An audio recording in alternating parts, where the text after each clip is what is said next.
Eh, Beyond pertama.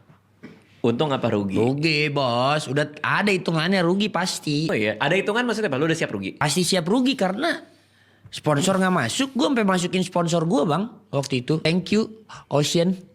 Ya gue boleh ngomong gak ya? Boleh. Iya waktu itu brand kasur bang.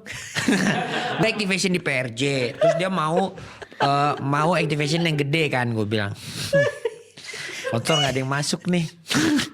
Gue pusing banget gimana. Tapi brand kasur ini kayak seolah-olah kayak siap tidur gak lo setelah kalau habis digebuk lo tidur pakai kasur ini empuk. Ya jadi waktu itu itulah sponsor gua. Tapi habis itu kan yang kedua baru untung dong. Yang kedua untung 6 juta. 6 juta rupiah. Oh kalau 6 juta penonton gua nangis bang. Pas udah di PNL 6 juta rupiah. Nah, apa yang membuat yang ketiga untung?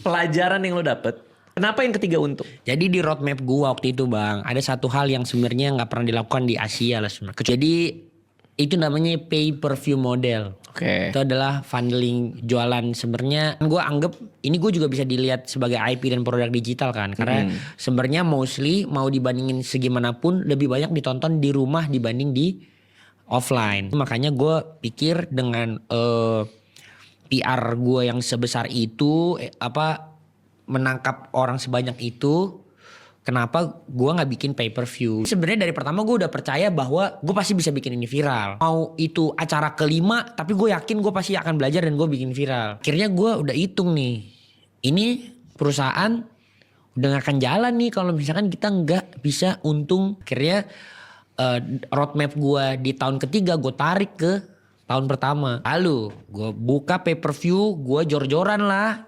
Edukasi dan gue akan bilang juga kalau Matrix ini berhasil akan merubah semua Matrix sport yang ada di Indonesia waktu itu gue bilang. Belum